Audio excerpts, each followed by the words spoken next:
What's up, YouTube? Midwest Two of you here back again. Well, I got a new product that I want to share with you guys, and in this particular time or instance, I want to put out a disclaimer that I've had this device for about 5 months, 4 or 5 months now.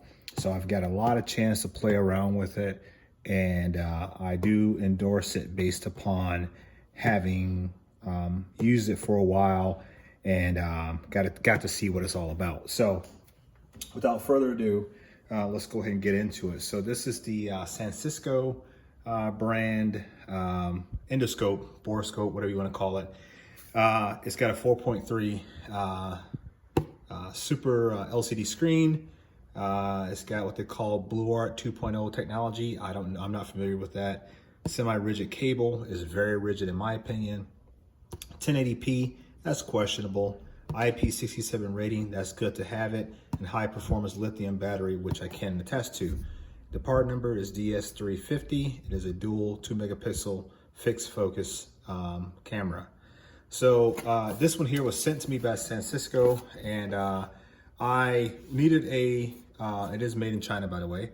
I did need a borescope, endoscope, and so I agreed to review it in exchange for an opportunity to own it, so and play around with it. So I said, as normal, I don't know what the review is going to be like. Trying to get me to talk about the brand within a predefined time frame was not going to work for me, because people want you to have some mileage on a device or a tool before you can say anything about it, good, bad, or indifferent, you know. So they agreed to that, and I decided now at this point in time, I feel like it's time for me to go ahead and talk about it. So here's the actual device itself. It's got a super long cord. I think the cord is like, I don't know, like maybe 12 feet. It's super, super long. I guess I didn't have it in a frame there. It is very rigid, almost too rigid. You can see there it does come with a little strap. It does come with the little camera there. You can do direction, you can do forward facing, or you can do side directional viewing. I've yet to, see here, I gotta remember how to turn it on. I've yet to wear the battery out. The battery has still been going strong since I owned it. And I'm trying to see what would be a good way to show you the camera quality here. Go ahead and, so you can see there, fairly decent quality for what it is. You know, at least I think. So let's see here. You can see my hand there, pretty decent. So it's a fairly decent camera. You can, it's easy to use. You can switch the views around. It's by doing a long press. You can see there it changes the view. So it went from a frontal view to a side view, and then just hold it again, it switches back. And all the buttons are like that. You can turn the light on. You can brighten up your viewing if you want to. You can change the level of brightness if you want. You can turn it completely off. You can record, you can take pictures. It's got a pretty easy to navigate menu here. You can change the resolution if you want, language, auto power, format, you name it. Space there, you can see, and I've not saved anything to it. So really easy to use. I mean, I can't say anything bad about it. I do not have an SD card installed in it. I probably should do that. But let me see if I can get more line out here so I'm not so crazy with it. But yeah, it's pretty decent, man. I mean, you can see there's a part. You can kind of see how well it views. Really nice camera, especially for the price point.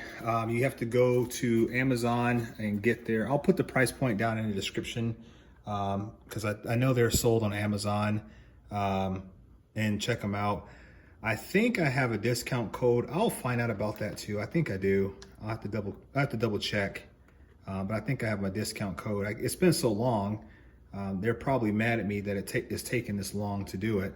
But I wanted to have some time with it, to be honest with you guys. I didn't want to, go supporting something without having put enough time into it to make sure it was going to be worthy. Because I know you guys are professional mechanics and technicians, and if I'm going to have something that a DIYer is going to be recommending to you guys, it better darn well work and be worth your while. So I wanted to make sure that I delivered that. But I think for the price point, I think it's less than $100. I'll verify that. But for what it's worth and ability and the features that it comes with, is, like I said, it's got a little SD card there. It's got an easy charging port there. It comes with the cable to charge it. It comes with different lenses. It has all these different little extra parts it comes with. I don't have them with me in front of me, but it gives you everything you possibly could need to work with. So great tool. I can't say nothing negative about it. I really do like it. And I think for the average DIYer, I think it's also a good tool to have. Man, it's hot in here. Hang on, let me turn my little fan on here. For the DIYer, I think it's also a nice tool to have as well. I think, a lot of times when, I'll get a good example. A good example of that would be the fact that I picked up a mower the other day, or actually about a week or so ago, and I picked that mower up, and I needed to do some inspection on the mower, right? I wanted to make sure that the valves looked good, the cylinder was fine, the piston head was fine, because mowers, people don't take good care of them. They just run them till they kill them, and then they sell them, right? Or they try to sell them. So something like that, that's the case where a DIYer would need to have it would be nice for a DIY rather to have an endoscope so that they can do a little bit better inspection before they actually even buy something like that.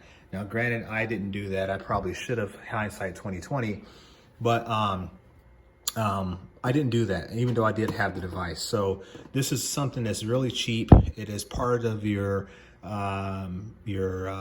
diagnostic setup. You can have, your battery testers, you can have your code readers, your scanners, and you should have a borescope or endoscope as part of your tool arsenal. So, like I said, this one here, I can't say anything negative about it. It's lightweight, it's not super heavy, it's fairly easy to use. Like I said, it's got a super long cord.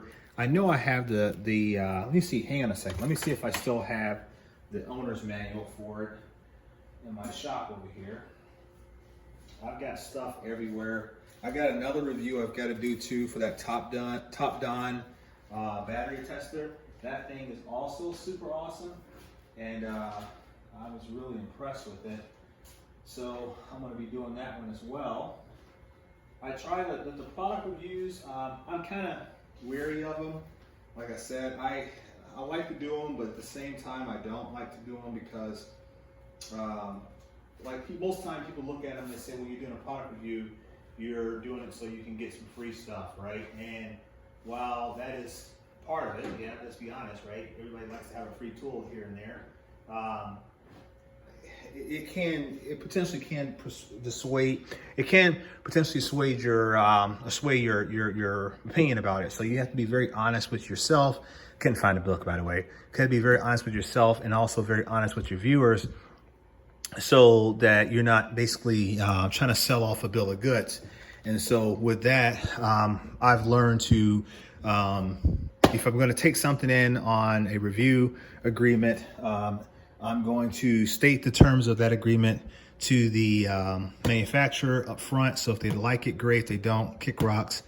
But at the same time, give me enough time to adequately review the tool, because they will very quickly, for those of you who guys are not creators, I'll tell you, they're very quickly to send you something for free, and they'll be like, okay, can you post a video in 2 weeks, or how soon can you do it, right? And if you sit there and say, yeah, I can, then, obviously things happen, you can't get to it, and it just doesn't look good. So something like this here, I wanted to have some mileage on it before I posted a video on it. So guys, I do say go out there and check out the Sansisco Endoscope, DIY or professional use. Like I said, good resolution on the screen, good battery life, Let me see here, what else? It's got the proper IP67 rating, so if you're in a high humidity shop or environment like Florida or somewhere in the South, you won't have to worry about the ingression of moisture and dirt and debris and all that stuff. So it's well built. I can't say not. It's durable too. I've dropped it at least once or maybe even twice, and I've not encountered any issues with it whatsoever. So that's another benefit to this one here. So that's all I got for tonight, guys. I don't have a whole lot going on. I got to get my desk, my hutch area here cleaned up. I think I'm going to work out in the garage a little bit longer on that aspects of it. It's been so hot here. It's been like in the upper 90s. And with the humidity, it's even higher than that. So we've been kind of taking it easy here in terms of some of the projects that we've got going on. But you got to keep it rolling. So, all right, guys, that's all I got. And I'll catch you on the next one. Peace.